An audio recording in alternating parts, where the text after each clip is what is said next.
Coming up in today's newscast, Prime Minister Netanyahu tries to keep his government afloat in the wake of now former Defense Minister Lieberman's resignation last week. For the first time ever, the United States opposes the United Nations' demand on Israel to return the Golan Heights to Syria, and famed novelist and screenwriter William Goldman passes away at age 87 in New York.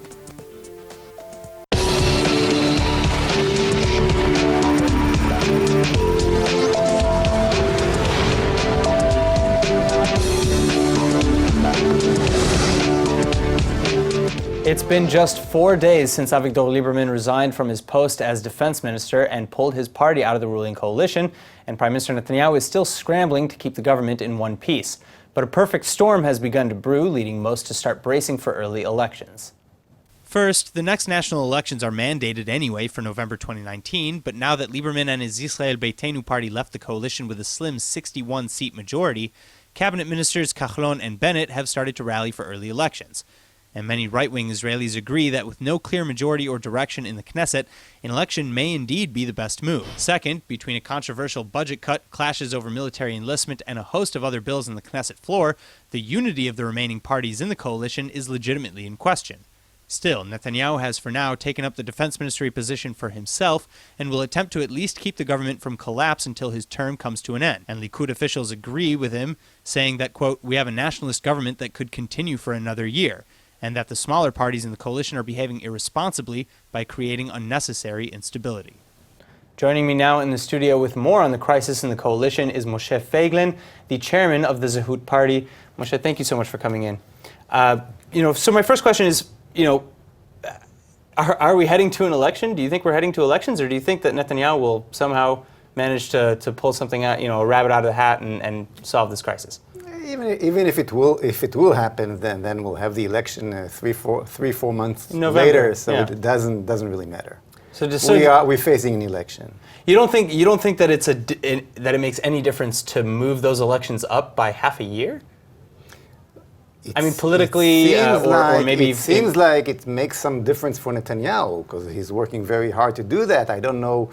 I assume there's a reason for him, good political reason for him. But basically, we're facing an election, and I think this government must go. A government that cannot supply basic security after 500 rockets on the people of Sderot and Ashkelon. This government, with all its ministers, has to go. Thinking, and even saying it, as Tzachi Negbi did, that this is a reasonable act and we can live with that, this is crazy. What kind of a government, normal government, and definitely a government of a very strong state with a strong army, will take an act like that and simply go to regular life after such an attack? So you agree with Avigdor Lieberman that there should have been an incursion into Gaza? I definitely agree, but But a lot of the defense establishment, Moshe Golan, Finance Minister Golan, he came out and he said, all the security heads were unanimous against Lieberman. Forget about the security. Unanimous names don't interest me at all. Well, Lieberman was right, but there's a very big but. He should have put the keys before the decision and not after. And say before the decision inside the government, if that happens, I will resign. Then he might have change something and had my full support. Once you're doing it only after, when you realize into what kind of a shock the Israeli population got into, meaning because of political reasons and not from a real reason, you won't get any of my appreciation. So you mentioned again that either way we're facing an election essentially, and that this decision, obviously, as you mentioned, is not popular. The decision to create a ceasefire arrangement with Gaza, at least in the short term. So, what do you think the results of the election, should there be one early, or if it's in November? What do you think the results will be? Will the Likud still be the ruling party? What will such a coalition look like, if it's even that? I'll take it away. The question is, I don't know, but these people have to go. These people have to go. Okay? Who would you replace them with? Now, the Zehut Party that I'm leading, creating an alternative. That's why we are there. Saying that we are stuck with the existing leadership will be a tremendous mistake. If you have a leadership that fails in such a tremendous way, they have to go, and you have to create an alternative. So what would the Zehut party do differently in this situation? Let's swap out Likud completely. Let's say you were in the Zehut party was in power. You had a coalition of your own. How would you address this differently? How would you be running the government differently? Before President Trump got into office, he said, and everybody remember that, the two-state solution is not the only solution. It was Netanyahu that aisled Trump back into that direction of Oslo, into that direction of Obama. It was Netanyahu. So do you disagree with the two-state solution then? Of course I disagree. We should erase the Oslo process completely, just like Mahmoud Abbas did. Why do we continue with this, okay? The Gaza Strip is part of the land of Israel, just like Jerusalem. And what would you do with the residents of Gaza? There's no other way than roll the movie back of the last 25 years. The Oslo process was a tremendous mistake. But how would you propose to do that? Because right now the reality is, because we can say that Oslo was a good or bad decision, that's an arguable point, but the fact is that you have 2-point-something million Palestinians living in the West Bank and Gaza. That's not the fact. That's fake details. They're not living there? They don't exist? No, the numbers are totally fake. There's not really 2 million people in the West Bank and Gaza? Much, much less, okay? But that is not the point. Okay. What's important is that 96% of them wish to leave. Some of them already barbing the regime, the Hamas. They pay $10,000 to the Hamas to let them go. They all holding a refugee certificate from UNRWA, so they got to accept them in Europe and other states. And here is the solution. They longing to go from that pit that the Oslo process created in Gaza. Their own regimes holding them there as prisoners. All you have to do is destroy the Hamas regime and open the gates of this terrible pit we created in Gaza, and most of them will leave. And Gaza will be like Yafo. Gaza will be the new Riviera of the State of Israel in 30 years from now. That's the dream. All right, well, Moshe Feiglin from the Zehut Party, thank you so much for coming in and sharing your insights with us. In related news, though the current crisis in the coalition was brought on by former Defense Minister Lieberman's resignation last week, government officials are again standing by their decision to end hostilities with Hamas in Gaza. Lieberman argued that he could no longer look southern Israeli residents in the eye without doing more to end the violence that they face on a daily basis. But now, Finance Minister Moshe Kachlon, who heads the Kulanu party, said that the Israeli government knew a truce would be unpopular, and yet the security chiefs were unanimous in recommending it as the best choice on the table anyway. Kachlon, in an interview with Chadashot TV on Saturday, said that he fully understands Israelis who are angry, quote, because according to the info they have, they're right. But according to the info we security cabinet members have, and I heard from the head of the Shin Bet, head of the Mossad, and the head of the military intelligence, all these officials in the highest security offices in Israel tell us not to escalate.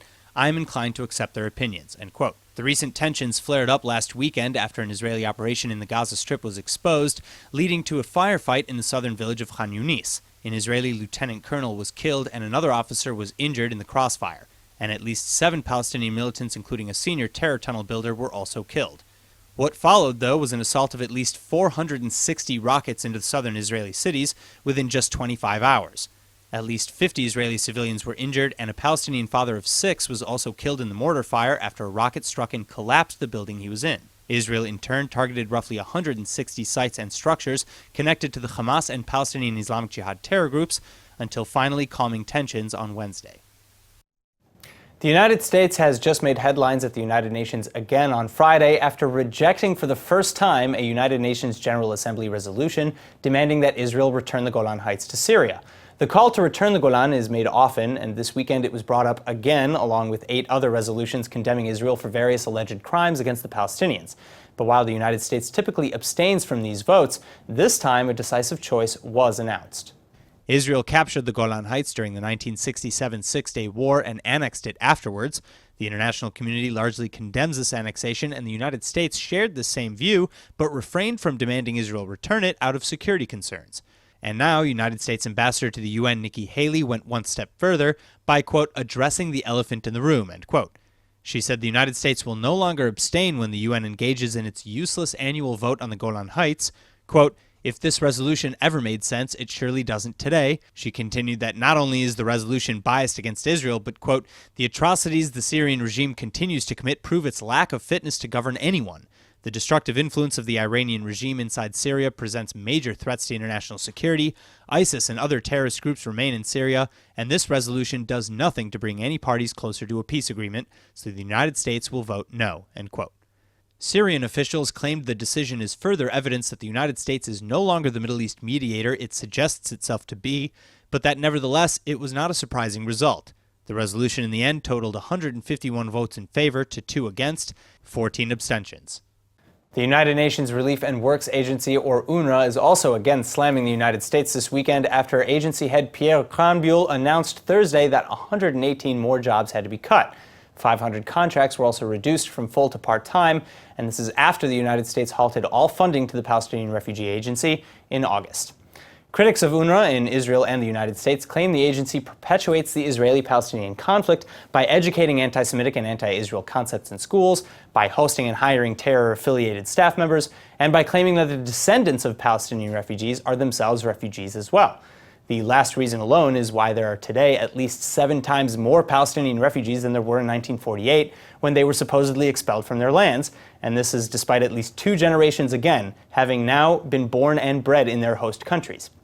UNRWA, on the other hand, says it offers vital services for Palestinian communities in the West Bank, Gaza, and elsewhere, but with their reported budget shortfalls, those services are at risk. That is, of course, extremely regrettable, because for the 118 colleagues who lost their jobs, what one has to understand is that there are no alternatives. When you lose a job in Gaza, it's a very, very severe blow. But while that may be true, UNRWA's annual budget spending still comes under question since their annual donations intake reportedly hit nearly $1 billion this year, not including the United States' withheld payments. Over a month has passed since the attack, and Ashraf Walid Sulaiman Na'alawa, who murdered his co-workers at the Balkan Industrial Park, is still on the run. The Border Police's counterterrorism Yamam unit, Shin Bet forces, and troops from the IDF's elite Duvdevan, Lotar, and Oketz units are all participating in the manhunt for Na'alawa. But meanwhile, his mother and brother were indicted by a West Bank military court on Thursday on charges that they knew that Na'alawa was planning the attack and did not try to prevent it.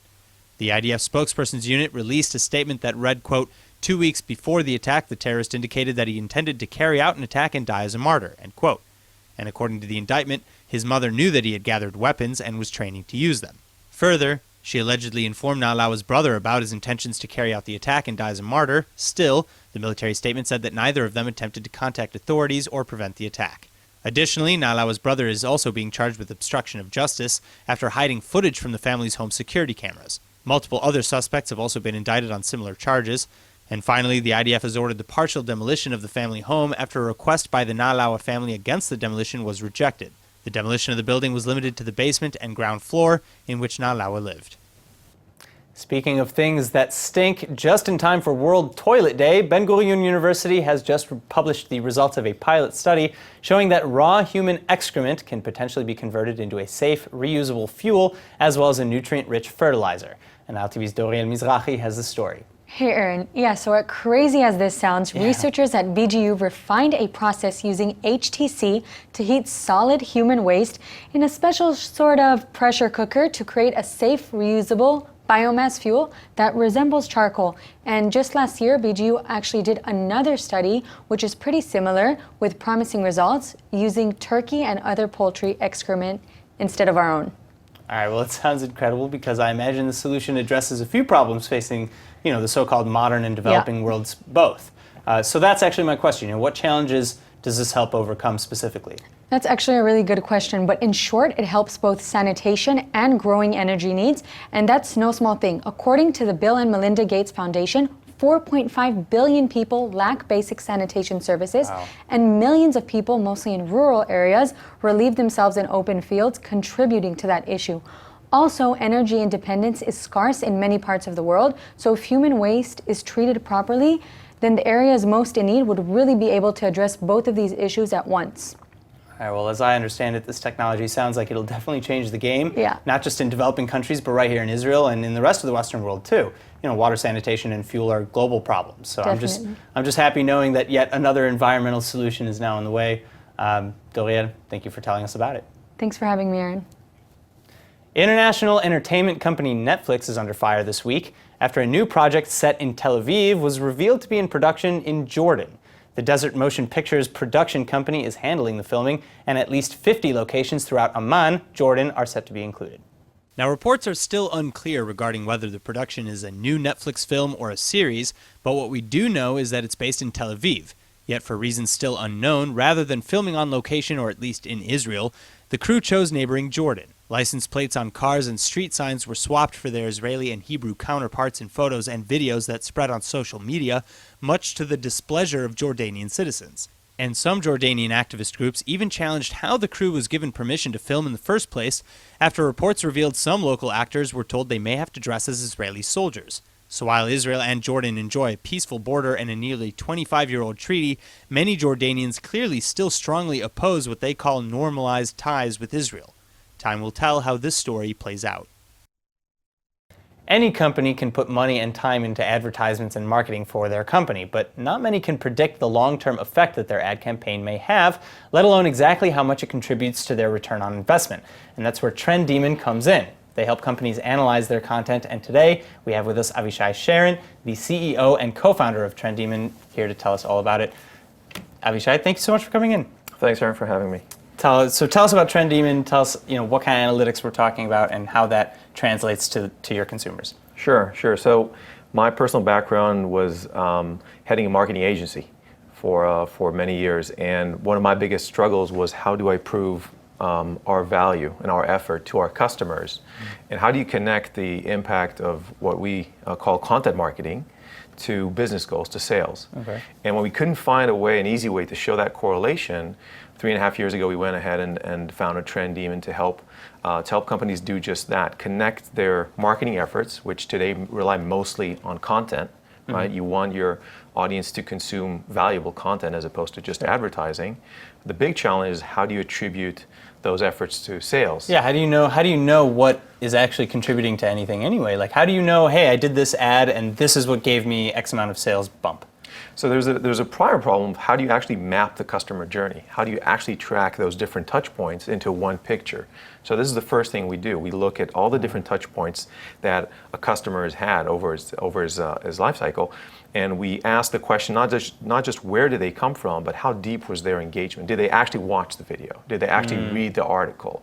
And then you can start reverse engineering those successful journeys and say what's common about all of these successful journeys. Sure. And what we found, and this is the interesting thing, we're working with over 90 companies today worldwide, the vast majority of content that companies produce, over 90%, is ineffective at driving business goals. So most of the content, which is very expensive, massive waste of there's a huge money, waste, yeah. And as you guys know, it's very expensive to create quality content. Sure. It takes a lot of effort. And the second interesting thing is that if you do manage to find those 10%, and you find a way to get it in front of the right people, you're actually able to improve dramatically your results. So there's not just a correlation between what buyers did beforehand, but there's also a causal relationship. Wow. That if people read the right content at the right time, they're more likely to follow a path. We're not probably as sophisticated as we believe that we are. It sounds fairly sophisticated. I mean, and if you're telling me that 90% of the marketplace is wasting money in advertising that could have been successful, then it sounds to me like this is very necessary as well. Final question: what are kind of the markets that you're targeting here? So we're a SaaS company, a cloud-based solution. Okay. So we're working a lot in the U.S. One of our biggest markets, growing markets, is Japan. Okay. They're investing a lot in content and a lot in technology. But essentially, because we look at the customer journey and not necessarily specific languages, we can operate in any environment, which allows us to grow pretty much anywhere. So in every field, every language, doesn't really matter? Doesn't matter. As long as they have content, which means that they're producing something other than just advertising. They want people and audiences to actually engage with what they're producing, and they do have some business outcomes that they're looking to measure. All right, well, Avishai Sharon, thank you so much for coming in. Trend Demon, check it out, and thank you so much for being here. Thank you. In other news, award-winning and treasured Jewish-American scriptwriter William Goldman has passed away this weekend at the age of 87. He left us on Thursday night in his Manhattan home, surrounded by his loved ones, family, and friends, and he leaves behind a world of fans who will always remember his iconic films. Goldman was born and raised in the suburbs of Chicago, Illinois, and was married 30 years to photographer Eileen Jones until their divorce in 1991. They had 2 daughters together, Jenny and Susanna. But professionally, Goldman began his career as a novelist, later transitioning to writing scripts. His first film script credit came in 1965 for Masquerade, but he went on to create many other highly acclaimed films, including Marathon Man, All the President's Men, Butch Cassidy and the Sundance Kid, and of course, The Princess Bride. And several of his nonfiction creations were also very popular, especially 1983's Adventures in the Screen Trade, which became a best-selling book. He later collaborated with sports writer Mike Lupica on Wait Till Next Year, a screen adaptation of Ira Levine's novel The Stepford Wives, and the 1990 adaptation of Stephen King's novel Misery, which won actress Kathy Bates an Oscar. Goldman then even adapted Misery for Broadway in a production starring Bruce Willis. His talent, life, warmth, and contributions will be greatly missed. Now, Israel has its typical hummus in a pita, falafel, and shawarma that most tourists heading to the Holy Land are very excited to try. But there's also one more dish that is a signature must-try, and that's, of course, the delicious shakshouka. Well, coming up right now here in Israel is a full-on Shakshouka Festival, and Now TV's Emmanuel Kadosh has all the details. Emmanuel, thank you for coming. Thank you. Well, like you said, first of all, shakshuka is a must-try. If anybody's coming to visit Israel, this is the perfect breakfast, brunch, dinner, any time of the day kind of comfort food, but a healthy comfort food, unlike the rest of the comfort foods that we know. Most Israeli comfort food is pretty good. Israeli comfort food, yeah, but we're talking about comfort food in general. This is definitely the healthier version. So Benedict's, for those who don't know, is really popular, one of Israel's top popular chain restaurants here in Israel. It offers breakfast 24/7, whether you're coming back from a night out, you want fantastic. Pancakes, you know. You always want pancakes, right? They have the best pancakes around. So anyway, they started a Shakshouka Festival, which is going on. They have 8 different types of shakshukas that they're offering. They're kind of just trying to give people a taste of all different things that you can throw into a bowl of shakshuka. So like you see here, they're all different types. There's yellow shakshuka with corn, polenta, and bacon. Are these the shakshukas they have on their menu? So no, these are new shakshukas that are coming out that they're like kind of testing the waters with a little bit so that they can have people, you know, try different flavors. They're definitely going to try to incorporate the best reviewed ones into their menu, and hopefully try to do this festival again next year before winter so we could get a little chubby or whatever. The shakshuka comes with a chopped salad with a basket of bread, which is just out of this world. You need a basket of bread. You need a basket of bread and some trina on the side, a mix of everything. So like you see here, this one's less kosher and a little bit more spicy. That one is the yellow one. And then they have the white shakshuka with Jerusalem artichoke. They have a seafood shakshuka. They have a bunch of things that I'm not sure I would try with it. For everyone. Yes, they have everything. Which one is your favorite? I like the classic shakshuka because I really only like the tomatoes. I really only like the tomatoes. I don't even like the eggs. How do you? Whoa!